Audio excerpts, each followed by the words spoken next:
अस्सलाम वालेकुम। प्रोग्राम आईना के साथ ताहिर अहमद भट्टी आपकी खिदमत में हाजिर है। एक शेर से गुफ्तगू का आगाज़ करते हैं कि शर्त गम गुसारी है, वरना यूं तो साया भी दूर दूर रहता है, साथ साथ चलता है। मैं इसको दोबारा पढ़ देता हूँ क्योंकि मैंने इसको तहतुल लफ्ज़ में नसर बना के पढ़ा है आपके लिए। कि बुनियादी बात यह है कि जो आपके साथ है वो आपका गमगुसार भी है कि नहीं। इसलिए उन्होंने कहा कि शर्त गम गुसारी है, वरना यूं तो साया भी दूर दूर रहता है, साथ साथ चलता है। वो हमा वक्त आपके साथ है, लेकिन उसका आपके साथ आपकी गमगुसारी या आपके इश्यूज़ के ऊपर कंसर्न्स का कोई ताल्लुक़ नहीं होता। तो जब वो बेसिक कोई जुड़ने वाली लाइन मौजूद नहीं है, कोई ऐसी फ्रीक्वेंसी नहीं है जहाँ पे आके वो हर वक्त आपके साथ रहने वाला जो साया है वो आपके साथ जुड़े या उसको शेयर करे आपके कंसर्न्स को और आपके तहफ़्फ़ुज़ात को और आपकी सूरत हालात को, इसलिए वो उसका हमा वक्त आपके साथ होना काफ़ी नहीं है। इसी तरह से आप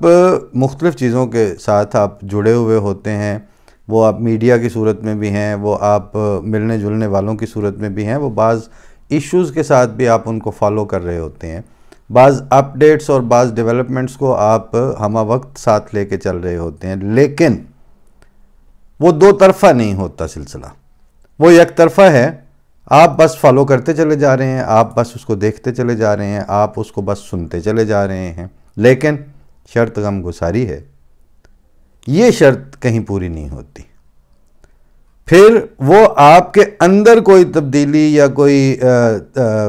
थरथराहट या वाइब्रेशन उस फॉलो करने या उस साथ साथ रहने की वाइब्स आपकी ज़ात में नहीं आती, और फॉर दैट मैटर जो आपके अंदर चल रहा है उसकी वाइब्रेशन उधर भी नहीं होती। तो उस साथ को फिर आप चूल्हे में झोंकें, क्या उसका मतलब क्या हुआ और फ़ायदा क्या हुआ और उसके मीनिंग्स क्या हुए और उसका प्रैक्टिकल लाइफ में आम जिंदगी पर असर क्या रूनुमा हुआ। ये मामला आपकी बाहमी गुफ्तगू में भी रहता है। ये मामला आप जो इश्यूज़ प्रेजेंट करते हैं या जिन इश्यूज़ पे बुनियाद रख के आप आपस में डायलॉग का, मुकालमे का, कम्युनिकेशन का ताल्लुक़ उस्तवार करना चाहते हैं, वहाँ पर भी उतना ही ये ज़रूरी होता है कि शर्त गम गुसारी है, वरना यूं तो साया भी दूर दूर रहता है, साथ साथ चलता है। ये नहीं हो पाता। इस यानी तमहीदी कज़िये को या इस तमहीदी थीसिस को अगर आप बुनियाद बना के आगे चलें तो आप देख लीजिएगा कि जो चीज़ें आपके साथ रोज़मर्रा जिनका वास्ता पड़ रहा है, वो जो डेवलपमेंट्स आपके इर्द गिर्द हो रही हैं, उनमें कितनी चीज़ें हैं जिसमें आपकी रूह और आपका अंदरून और आपका बातिन उसी तरह इंस्टिगेट होता हो, उसी तरह मुतहर्रिक होता हो, या आपके अंदर होने वाले हालात जो हैं वो जिनको आप फॉलो कर रहे हैं, जिस मीडिया पे आप ट्यून हैं, जिस सोशल मीडिया ने आपका टोटल वक्त जो है वो मांग लिया हुआ है, बल्कि एक्वायर कर लिया हुआ है, वो दो तरफा काम नहीं हो पा रहा। फ़र्द अपनी ज़ात में तन्हा होता चला जा रहा है और उसको एक अंडरस्टैंडिंग ये दी गई है और दी जा रही है मुसलसल कि तुम बहुत वेल कनेक्टेड हो। जब मैं जर्मनी में आया तो शुरू में 2014-15 की बात है, उस वक्त अभी लाइसेंस नहीं था, तो बसों में ट्रेनों में सफ़र करना पड़ता था। तो मेरे साथ एक ख़ातून सफ़र करते हुए मैंने देखा काफ़ी देर बिज़ी रही, सीट साथ थी, मुसलसल वक्त गुज़रता गया। तो आखिर पे वो उसने खुद ही कहा कि जैसे यहाँ पे होता है एंशुलिंग, मैं यहाँ पे बिज़ी थी। और मैंने कहा हाँ बिल्कुल, मैं देख रहा था। तो उस पे जब थोड़ा वो अंग्रेज़ी उनको भी आती थी, मेरे पास भी यही ऑप्शन था, तो जब बात चली तो मैंने कहा कि ये जो आपके हाथ में डिवाइस है इसके ज़रिए आप पूरी दुनिया से कनेक्टेड हैं। कहती हाँ। मैंने कहा लेकिन डायलेमा ये है कि आप पूरी दुनिया से इससे कनेक्टेड हैं और अपने इमीडिएट एनवायरनमेंट से आप डिस्कनेक्टेड हैं। वो आपका घर भी है, वो आपके बच्चे भी हो सकते हैं, वो आपकी फैमिली भी है, वो आपके साथ बैठे हुए लोग भी हैं, वो आपके कमरे में शेयर हो जो एक रूम को शेयर करने वाले कलीग्स भी हो सकते हैं, ऑफिस इन्वायरमेंट में भी सेम हो रहा है। तो खैर इतनी सी देर में इतना सा ही जुमला जो है वो छोड़ा जा सकता है और कहा जा सकता है, लेकिन जाहिर है कि एक फूड फॉर थॉट तो था। उसको सामने रखते हुए हमने जो पिछले दिनों पड़ोले वाला कट्टा खोला था, उसकी सिंपल रीज़न ये थी, यानी जो बात हम उस दिन नहीं कह सके थे उस फ्लो में, वो ये थी कि एक दरवाज़े से 5, 6, 7 किस्म की डिवाइसेस आपके घर में एंटर हुई हैं। गांव में भी एंटर हुई हैं, शहरों में भी एंटर हुई हैं, और वो सारी की सारी वो डिवाइसेस हैं जो आपकी day to day utilities of life, आपकी सेहत के लिए ज़रूरी इंग्रेडिएंट्स और खाना पीना, आपकी ईटिंग हैबिट्स और इवन आपकी ईटिंग रिक्वायरमेंट्स, ज़रूरियात जो हैं आपकी, वो उनको एड्रेस नहीं कर रही, उनका उनसे कोई ताल्लुक़ नहीं। वो आपको पता नहीं किसी एक अंदाज से बहुत आप सादा लफ्ज़ों में तो यही कहते हैं कि बहुत अहले इल्म में शुमार करवाती जा रही हैं, यानी आपको इल्म दे रही हैं, हालांकि वो इल्म भी आपको नहीं दे रही, वो आपको मालूमात दे रही हैं। और इतनी एक्सेस ऑफ इंफॉर्मेशन आपको दी जा रही है उसके ज़रिए कि पिछले दिनों मैंने अरुंधति राय की एक गुफ्तगू सुनी, तो वो उसका स्टाइल भी ऐसे ही है कि वो पब्लिक में भी जब जाके एड्रेस करती हैं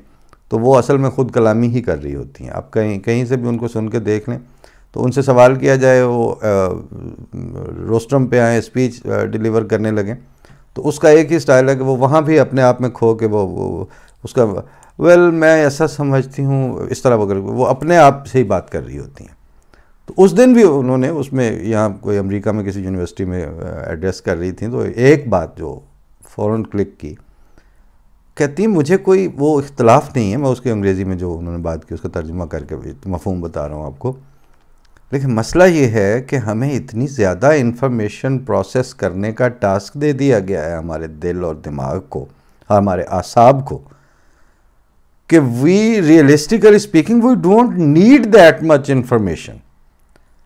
and we are not suppose to be, that is, उन्होंने कहा दैट इज़ क्वाइट अननेचुरल कि आपके आसाब और आपका दिल और आपका दिमाग इतनी इंफॉर्मेशन को रोज़ाना की बुनियादों पर 7 days a वीक और 24/7 वो उसको प्रोसेस करने पे मजबूर कर दिया गया है। तो उनके उस स्पीच के हवाले से एक दोस्त से बात हो रही थी, तो मैंने कहा कि फेसबुक के बानी ने, मतलब ऐसे नाम लिया, मतलब जैसे भी ट्विटर वाला भी उसमें हो सकते हैं, बाकी भी जो प्लेटफॉर्म्स हैं, उसने आपको ये ऑप्शन तो दे दिया कि जो वन क्लिक पे आप पे रख दिया सारा कुछ, लेकिन उसके बाद एक ऐसी उसमें एडिक्शन पे भी साथ आपको डाल दिया है कि अब आप रुक के, ठहर के, तहम्मुल से थोड़ा टेक लगा के सोचने के अंदाज में आप कुछ कर ही नहीं रहे, और वो आपको अब शेर याद आ गए हैं अमजद इस्लाम अमजद के, वो एक लड़की करके वो बात शुरू की, उन्होंने कहा कि वो एक लड़की कॉलेज की सीढ़ियों से वो यूं उतरती कि जैसे दिल में उतर रही हो, और वो आगे चल के फिर उसमें कहते हैं, और वो दुनिया को ऐसे नज़रों से देखती थी कि जैसे दुनिया उसी की नज़रों से देखती हो। तो बात यह है कि उन्होंने जो खुद सोचा, जो खुद फील किया, वो अब सारे उसी तरह उस पर ट्यून कर दिया, उस पर उसी तरह से फील करने पे मजबूर कर दिया। और एक ऑप्शन था कि जब आप किताब में से गुजर रहे होते हैं, या जब आप संजीदा dialogue 1 to 1, person to person बात कर रहे होते हैं, उसमें आहिस्ता आहिस्ता उसके मैनर्स भी डेवलप होते जाते हैं, उसमें जुमले भी चुस्त होते हैं, उसमें बाज़ जगह पे आपको चेकमेट भी मिलते हैं, वहाँ आपको बड़े बड़े छक्के भी लगते हैं जुमलों के, बातों के, लेकिन वहाँ दोनों तरफ एक रियलिस्टिक सी स्पेस मौजूद होती है। जिस तरह जब वो किसी ज़माने में जो लड़ाई या मार्का होता था, तो उसमें आपकी शुजाअत के पास और आपके कल्ब की जुर्रत के पास स्पेस होती थी कि वो अपने आप को डिस्प्ले और एक्सप्रेस कर सके। अब इस ज़माने में जो वन बटन के साथ आपने मिसाइल दाग दिया और वो बंदे जो है वो घर बैठे ही मरमरा गए, तो वहाँ आपकी वो जो चीज़ नहीं मैटर कर रही, वो आपके इंडिविजुअल एस्पेक्ट ऑफ लाइफ जो है वो ख़त्म हुआ। और सोशल तो कह लें, लेकिन कलेक्टिव ज़्यादा बेहतर होगा कि वो एक कलेक्टिव ऐसा इम्पैक्ट और एक ऐसा कलेक्टिव सिस्टम जो है वो डेवलप हुआ, जिसने आपकी इंडिविजुअलिटी को, वो जो बेसिक ब्रिक ऑफ लाइफ थी, basic unit of social life था, उसको कुचल के तो वो एक बहुत बड़ा सा तोदा है जो इस वक्त सोशलाइजेशन और ग्लोबलाइजेशन के नाम पर मुतहर्रिक है, हिलजुल रहा है। और उसका कोई, पंजाबी में कहते हैं उधर नड़ी डटा कोई नहीं, आगा पीछा कोई नहीं कि अब ये क्या करेगा, अब इसका क्या होगा। यही हाल जो ताज़ा रिसेशन की तरफ इस वक्त, ग्लोबल रिसेशन की जो बात हो रही है, वहाँ पर भी यही है कि बंदा ज़ाती डिपेंडेंसी जो है उसको एड्रेस नहीं कर पा रहा। वो एक बड़े ग्लोबल और मेगा लेवल पे उसके साथ कुछ हो रहा है, जो सबके साथ हो रहा होगा तो वो उस रगड़े का हिस्सा है। और वो जो खुद इंसान है जिसने कभी आंख खोली थी और फिर उसने ये सारा कुछ कतरा कतरा इकट्ठा करके, तिनका तिनका जोड़ के, तो ये सारी ग्लोबलाइजेशन पे मुंतज करने के लिए उसने अपना रोल प्ले किया था, अपना किरदार अदा किया था। आज उस इंडिविजुअल के पल्ले को कख भी नहीं बचा, और आज उसके सोचने के लिए उसके ज़ाती तौर पर 2 कदम पीछे हट के स्पेस ही नहीं बची कि वो वहाँ से कोई और प्लान करके कोई ऐसी स्ट्रेटजी वज़ा कर सके जिसमें उसकी ज़ात और उसकी इनफरादियत जो है वो भी सरवाइव कर सके। बंद करता हूँ इस हिस्से को।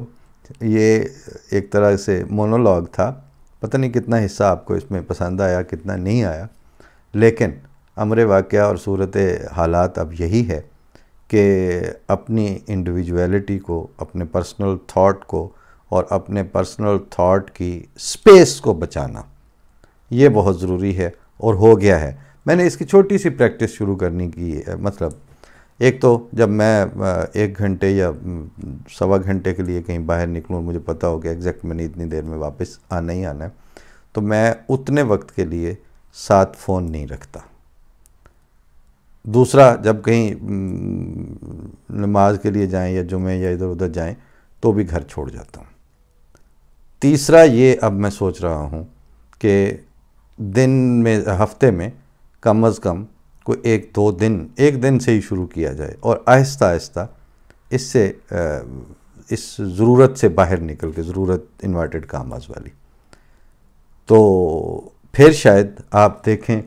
कि आपके इर्द गिर्द ज़मीन भी है, दरख्त भी हैं, जानदार भी हैं, परिंदे भी हैं, इंसान भी हैं, और उनके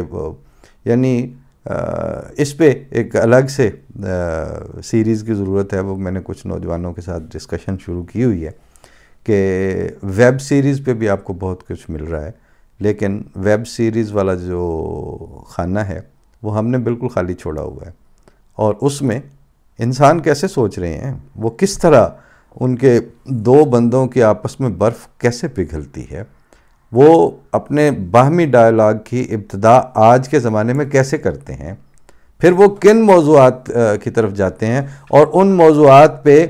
कुछ वक्त तक के लिए गुफ्तगू के लिए जो एथिक्स और अखलाकियात चाहिए वो उनके पास कितनी हैं। फिर जो कोई भी अखलाकियात हैं वो उस मुकालमे में लुब्रिकेंट का काम करते हुए उसको स्मूथनेस दे रही हैं या रिपल्शन का किरदार अदा कर रही हैं। इस तरह के बहुत सारे एब्स्ट्रैक्ट मौज़ूआत हैं जिनको, एब्स्ट्रैक्ट तो मैंने बस वो फिगर ऑफ स्पीच के तौर पर कह दिया, अदरवाइज़ ये तो बहुत वाज़े, बड़े टचेबल और फीलेबल किस्म की रियलिटीज़ हैं। और इंसान अपने ज़ाती दायरे में शायद इसकी तरफ वापस आ जाए तो